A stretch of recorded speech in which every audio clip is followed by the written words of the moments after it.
Hi everyone, Martin here from martinsmayhem.blogspot.com. I hope you are well.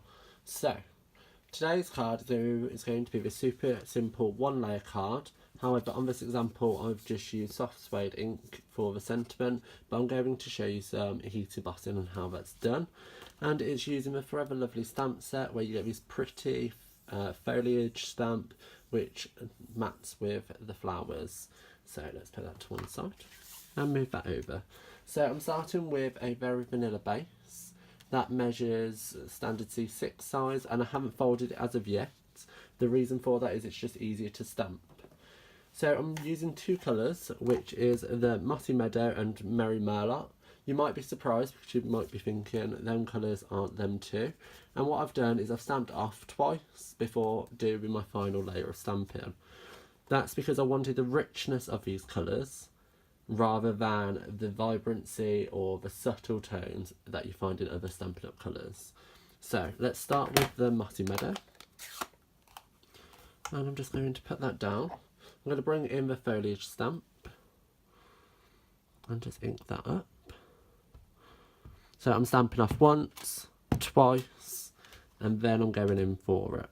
So I'm going to the top middle of the card and stamp that down. So as you can see here, the first stamp was pretty dark, which is a natural tone. Then you've got a slightly softer one, but because I still felt that was too dark, I then used the next stamp as my final. So I'm going to do the exact same with my Merry Merlot. So I'm going to bring that in. Open that. And I'm going to bring in the final flowers. So ink it up. Stamp off once, stamp off twice, and then you can go in for the kill, as they say. So I'm just going to line it up. You could make your life super easy by purchasing the Stamparatus. However, I like it when it's slightly off. I think it just looks so much more handmade and artisan.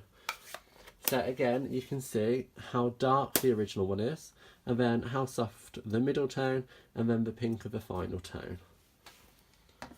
So with the sentiment, before I stamp the sentiment in Versamark ink, because we're heat embossing, I am just going to quickly lay down plenty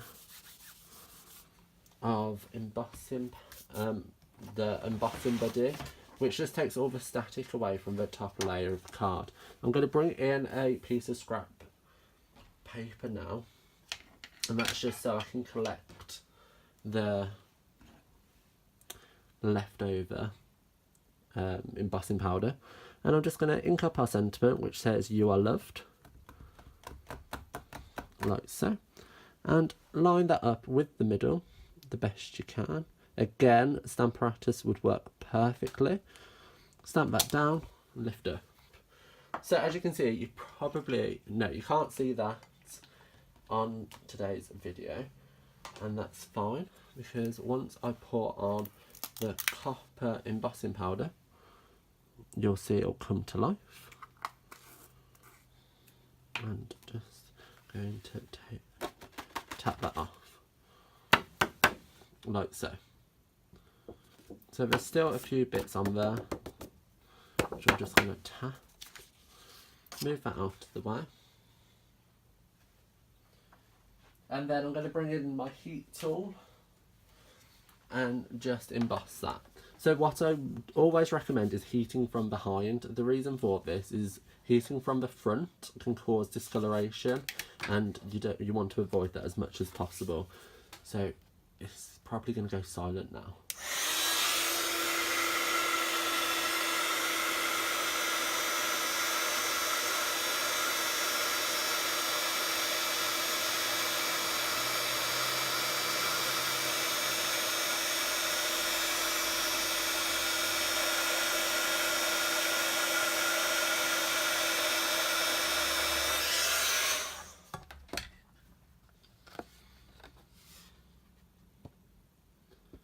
And there you have it. You can see how much better that looks with that, just that little bit extra detail. Looks so much more professional that you could even attempt to sell this card if that's what you do with your homemade cards. So I'm just going to score that down, the score line. And there you have it. That's our super simple card with a technique of heat embossing. While you're here, why not pop into the description bar below where you can see a full list of the items used in today's card, as well as links to all my social media where you can follow me on. And why not, while you're there, like, comment and subscribe and share to your social media so everybody can see how super quick and easy it is to make such a pretty card. I will see you around. Bye guys.